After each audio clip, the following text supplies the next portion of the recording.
It's my pleasure to welcome you to the next speaker and talk. Next speaker is Berg Ørstavik. She's a professor at the Department of Private Law. Ørstavik has since 2014 been associate professor with the Department of Private Law. She obtained her PhD in 2010 with the thesis The Innovation Spiral: Questions in Patent Law, Contract Law, and Competitional Law relating to improvements or patented inventions. Sorry. I need to put on my glasses. I'm sorry about this. The thesis was awarded His Majesty the King's Gold Medal.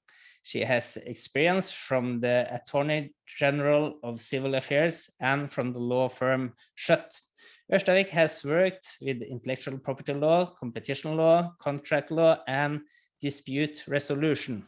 So today her talk is titled Licensing and Legal Restrictions for the Use of AlphaFold, RoseTTAFold, and the AlphaFold protein structure database. So the screen is yours, Inger. Thank you. It's a pleasure to be here. And I must apologize in advance that I might not have all the technical and bioengineering issues quite at hand, but I hopefully can give you an introduction to the legal questions, and that it's still useful. My agenda for the next 30 minutes is to give you an overview of why a license is necessary, and that means giving you some basic introduction into copyright law and database law. We will look at some issues in contract law because the license is a contract. And then I will look into the more specific terms of the code licenses for the AlphaFold and RoseTTAFold software, and then look at the differences in the licenses for the databases and for the data and the parameters that are used when running the software. And finally, before ending, I will look at some legal issues when using the results from prediction and the new knowledge that is derived. I think we will start with some basic issues in copyright law. And to explain why a license is necessary in the first place, it's useful to start with looking at some of the rights that the law affords to authors of software and databases. Using software and very complicated algorithms, it requires a license because these are works that are normally protected by copyright. Both in the EU and Norway and in the US, a computer program enjoys copyright protection if it fulfills a basic requirement of originality. The threshold is not very high. The only thing that falls normally outside the scope of copyright law are singular, simple algorithms. But programs consisting of many algorithms are usually subject to copyright protection. The requirement is that it is an original expression. That means that the functionality of the software does not need to be unique or original, but the expression must be individual and original. That means that the code is individually developed. So in practice, we have many programs that perform the same tasks or have the same functionality, and they may be subject to copyright as long as they are independently developed. To be concrete, both the AlphaFold and the RoseTTAFold software are likely subject to copyright. For databases, they can also be protected by copyright in the law if the compilation or the selection of data fulfills the originality requirement. If you have a database that aims at including all data from a field, it might fall outside the scope of copyright law, but as long as there is some kind of originality behind selecting the data, the database can be subject to copyrights. It should be noted that the copyright exclusivity does not extend to the individual data as such, but to the collection of data as a whole. The law in Norway and the EU and the US is very similar on these basic issues, And this is because copyright law is based on international treaties that have a very long history. The essence of copyright is that it gives the author an exclusive right to copy or to reproduce the work. When I talk about the work, I mean the software as it is. Reproducing means making copies of the program or the software. And under copyright law, any copy is an infringement of the right. That includes downloading the software. It includes temporary copies that are made automatically when running software on a computer. The exclusive copyright also includes the right to distribute copies of the software. And that means that even if you have a license to download and run the software on your own computer, you need an explicit license or permission to transfer or to let others copy the software. And this explains why any use of the software that is copyright protected requires a license. It should also be noted that the author of a protected work has a moral right to claim authorship. This is what we call the right to attribution.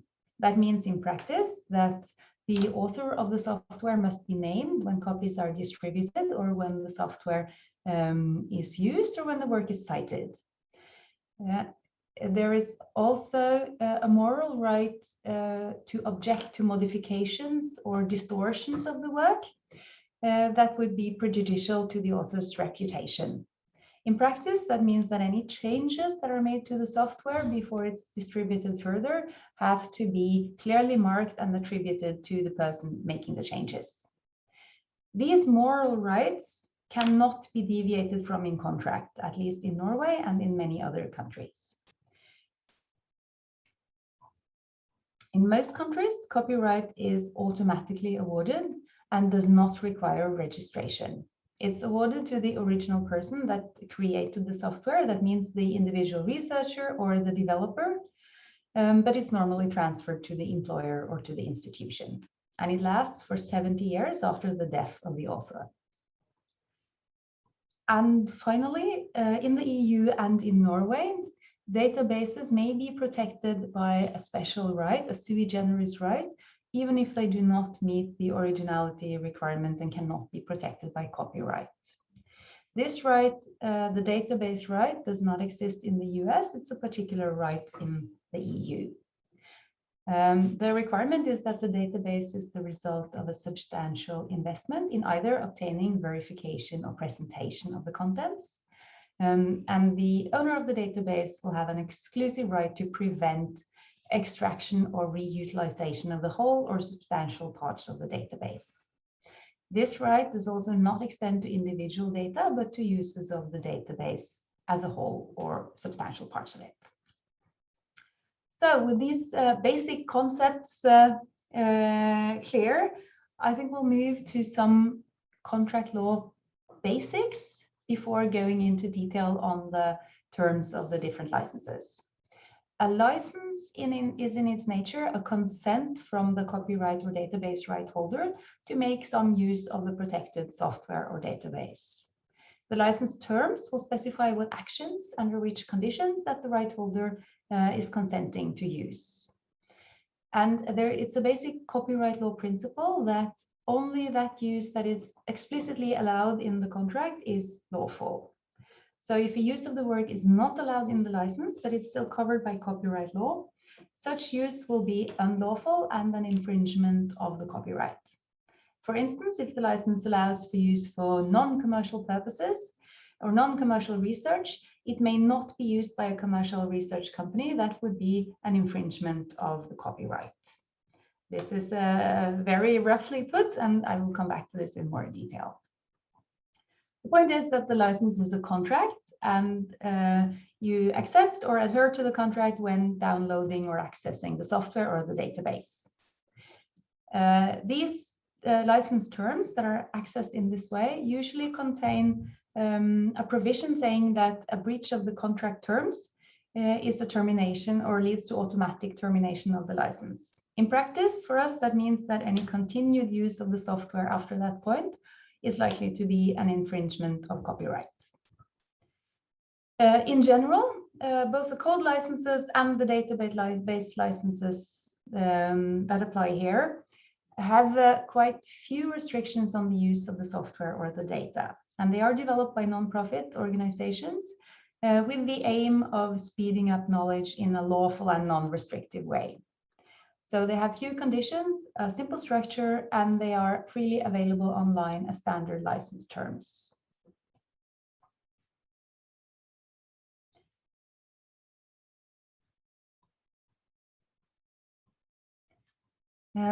There is one particular issue that we will come back to, is that using very complicated software and several databases and data sets entails conceding to a number of different licenses every time you access a database. There are also third-party data or software included, to which possibly different license terms apply. Each license that you concede to will apply with its terms only for the specific software or that database to which it is tied. But in practice, it might be very difficult to use or to differentiate between the specific use of the software and the databases and the data sets and parameters. And so in practice, the strictest terms or the strictest license will often be guiding for any use of the software and database. I will come back to this also more concretely, but there is no real way around this. There is also the problem of attribution stacking that gains a lot of attention for researchers, that there is a very complicated process when you use a large amount of software databases and third-party software where all the license terms require some kind of attribution to the source. However, it's important to remember the context of when attribution is a requirement. It's a mandatory legal requirement in copyright law, and it's also a requirement under research ethics that integrity and good reference practice should make all research verifiable and a suitable basis for further research. So there's usually no reason not to attribute the source, but it might be complicated if the licenses require very technical copyright notices to be attached to the files.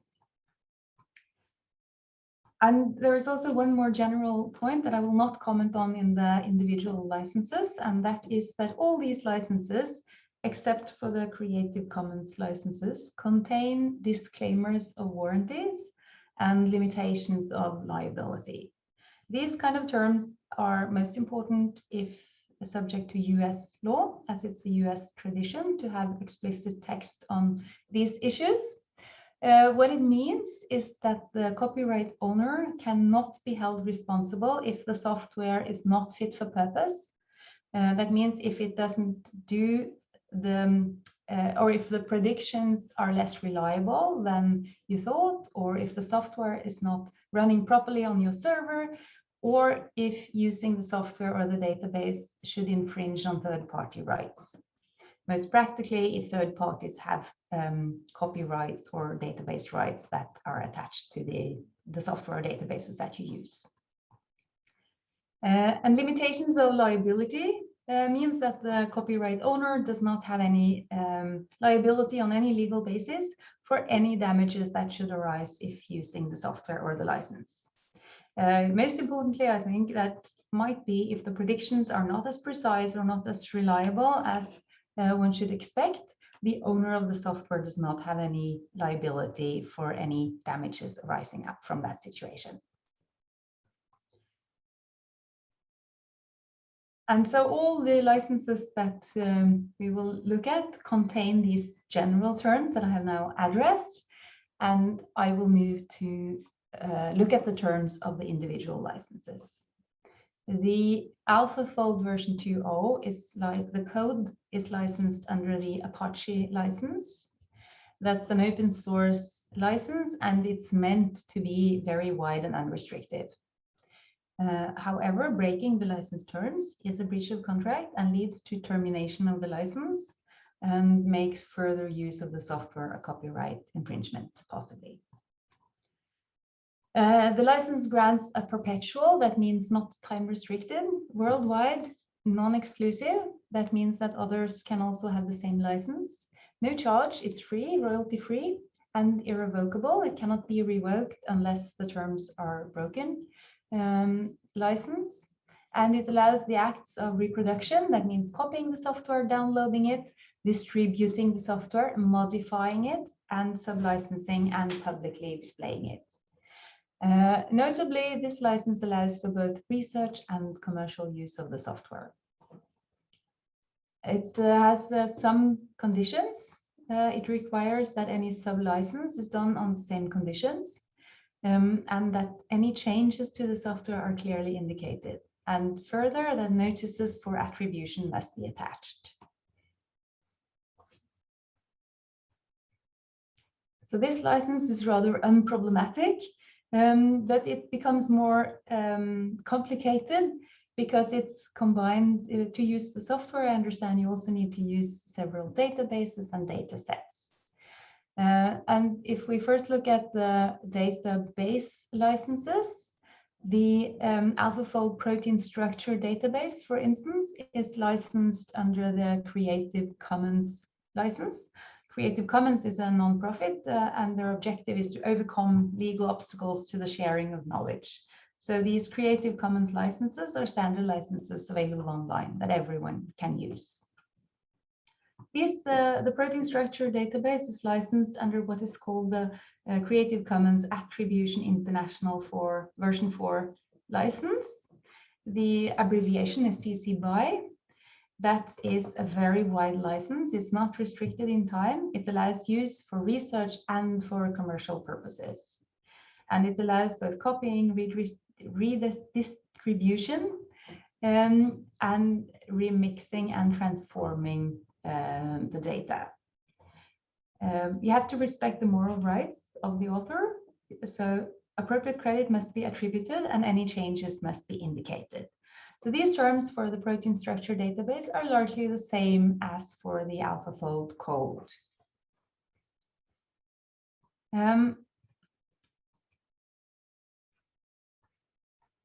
The AlphaFold parameters, however, are licensed under a more restrictive license. These parameters are licensed under the Creative Commons by non-commercial license. These license terms are identical to the CC BY license. It allows reproduction, it allows copying, sharing, and adaptation of the parameters. It requires attribution and clear indication of alterations, but it's restricted to non-commercial purposes only. Non-commercial means, as said in the contract, that the use of the parameters is not primarily intended for or directed towards commercial advantage or monetary compensation. To clarify what exactly that means is a question of interpreting the contract. Copyright law does not really help. There is no distinction in copyright law between commercial and non-commercial use, because in copyright law, all copying is an infringement of the copyright if it is done outside the private area. And for computer programs, not even private copying is lawful. So we are left with the text in the contract, and that is what we have to interpret. Some points can be said in general. First, it's the use that's decisive, not the user. That means that a public researcher or a researcher in a public institution may do work for hire or cooperate with commercial entities, and that might bring the use of the parameters into the commercial space and out of the non-commercial space. And also the other way around, an otherwise commercial entity may be involved in use that is non-commercial. For researchers, sometimes the activity itself or the research itself is considered non-commercial, but when the results are there, the new knowledge, the researcher or the institution wants to commercialize or commercially utilize the results. As copyright or database rights do not extend to the results, if the results can be used without using the original parameters or the software, this is usually not a problem. But if the commercialization of the results is a commercial business, and that is the objective of the research or objective when running the software on these parameters, that might be considered a commercial use in itself.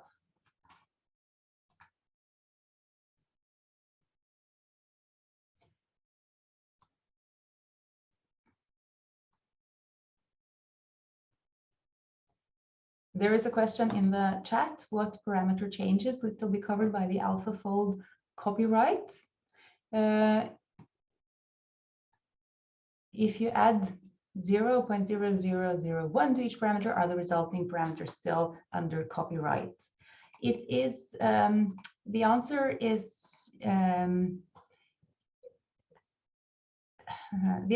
that if you, as copyright law is directed at the reuse, so if you reuse the parameters, even if they have been slightly changed, if they have been, the change has to be very big to move out of copyright law. That's the point. You have to develop new parameters or change them so much that it's in fact new parameters to move outside the scope of copyright law.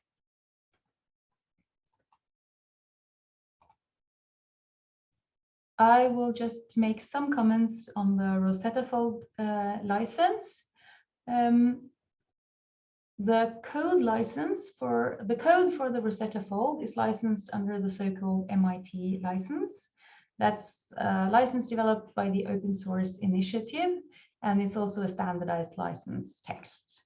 It's a very brief text, and it does effectively renounce all commercial rights in the code, but it requires that the code is sub-licensed or shared on the same terms, as long as substantial parts of the code is included. It also requires attribution and has a very brief disclaimer. This license includes a free, perpetual, that means not restricted in time, right to use, copy, modify, merge, publish, distribute, sub-license, and or sell copies. And that is effectively all the exclusive rights under copyright law. So this is also, as for the AlphaFold code, a very wide license allowing almost any kind of use, and it's not restricted to non-commercial use, but includes also commercial use of the code. The trained weights and data for RoseTTAFold are made available under a more restrictive license. They are licensed under the RoseTTADL software license, and that is a license that is restricted to non-commercial use only. And it should be noted, this is even a more restrictive license than the license for the AlphaFold data, because it's limited to the purpose of internal, non-profit, non-commercial research use. So that means it's only for research. It's only for research done internally in research institutions, and only for such institutions doing non-commercial and non-profit research. And to ensure that the use is actually done only internally in research institutions, there is a requirement that the software remains at the institution and is not published, distributed, or otherwise transferred. I think in practice, that means that the data has to be stored or run on the servers belonging or controlled by the institution. But as long as the researchers adhere to these restrictions, they may run, they may display, they may copy, and they may modify the data. It should be noted that this license also has a requirement concerning the results from running the data, but the results must be made available to other researchers for non-commercial research purposes. And there is, of course, a requirement for attribution. There is also a separate obligation not to use new intellectual property rights in your own modifications or developments to constrict the use of the RoseTTAFold data. That means that if you change the data or you further develop the database by adding new data, for instance, you might develop in new or separate database rights or copyrights in that data. And if the owners of the original data set want to use the new data, they would be dependent on consent from the new right holder. And that is what this license say, that you may not use such new rights to restrict any use of the old database. And so this license is more restrictive than the CC BY non-commercial, but it's more specific with regards to research and non-commercial research use.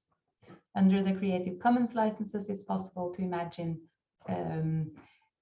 non-commercial use that's not really research or non-commercial research. As I said in the introduction, when combining a very open license to the code with a more restrictive license to the data or the weights, these license terms apply to the individual subject matter for which they are attached.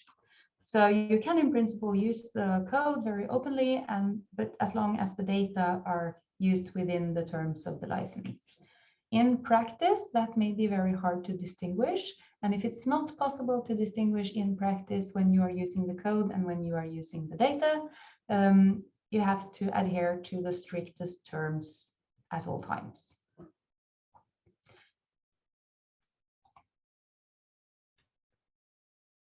Finally, I would like to stress that copyright law and database rights do not extend to the knowledge that is gained from using copyright protected software or data.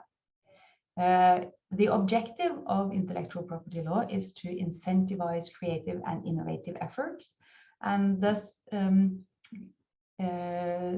works that are the new works, we should also be stepping stones for further research and innovation. So, but even though copyright law does not restrict use of the results, as long as the results can be used without using the original software or data, the results may be restricted in contract. Such as the RoseTTAFold software license, the data license requires open sharing of results in the non-commercial license.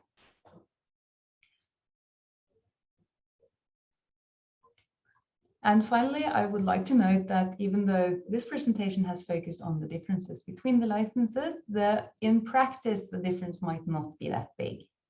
It could be difficult to decide in the individual case what is a non-commercial as opposed to a commercial use. But there is very few cases and very few disputes on that. So I would expect that it would normally be possible to decide. And so I think that was it from the boring and very restrictive legal perspective. Thank you. I will leave you to more creative tasks from here on, and thank you. Thank you very much, Inge. It was not boring at all, and I think it's very important to also understand the licensing. These tools have of course possible commercial use, and as we could understand, that could be a little bit complicated. I also think when coming to kind of academic use, it's much simpler in a way. So we have a couple of questions, I think, that you didn't answer.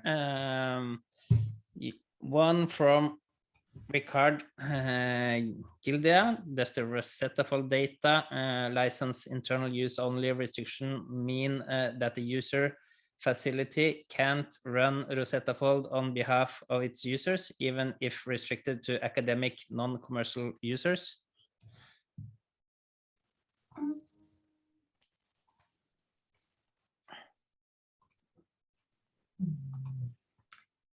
I'm sorry, I can't see the questions, but That's probably okay. It's in the Q&A. If you go to the Q&A there, yes. there I asked another one from Richard Gilda. I think you'll have to decide individually whether it's an internal server or not. I don't think it has to be on behalf of its users. I think, yes, you can run on behalf of users. I mean, as long as the users are researchers and the facility is for the researchers or for the academic institution. It doesn't have to be physically on site, but it has to do with the use and not the user itself. Excellent. And David Jenkins, we can turn to that question. Thank you. One follow-up question. Yes, this is following up, I guess, from the last question. In the parameters define a non-linear n-dimensional function. Mathematics is not copyrightable. How is it that function parameters fall under copyright? So that's maybe a more general question then. Yes, great question. That's true. Neither copyright nor database rights will cover individual data or mathematics as such, but they cover the collection. So you may use singular data or smaller parts of the data, but if you use substantial parts, qualitatively or quantitatively, that's the law doesn't decide. It's only if you use substantial parts of the data that you might infringe on copyright or database rights. Excellent. 3 more and questions are popping up, so let's take a couple of them. We will also have a short break because at 11:40 the next session will start, but let's go to then Spencer Bliven. What would the requirement to use RoseTTAFold results available look like in practice? Clearly not every single output generated will be public.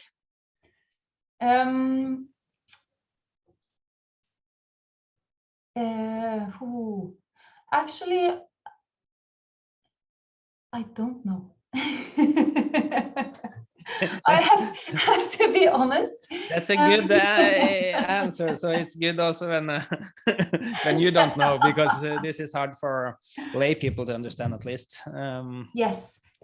Usually, the reason behind requiring making the results publicly available is that these are terms that are written for software in general. They're not written specifically for these parameters. They are used as general standardized terms. And the objective is likely that if you change or improve or further develop the software or the data, they want that development to be part of the commons and available for everyone who has contributed. But if you use it to perform a task and to gain new knowledge on something else, I am not sure exactly how they would require or how much they would require that you share. Excellent. Thank you, Inger. I think we will have to round off there to have a shorter break before the next session. But please, if you're available, please answer some of the questions by typing your answer if you're able to do that.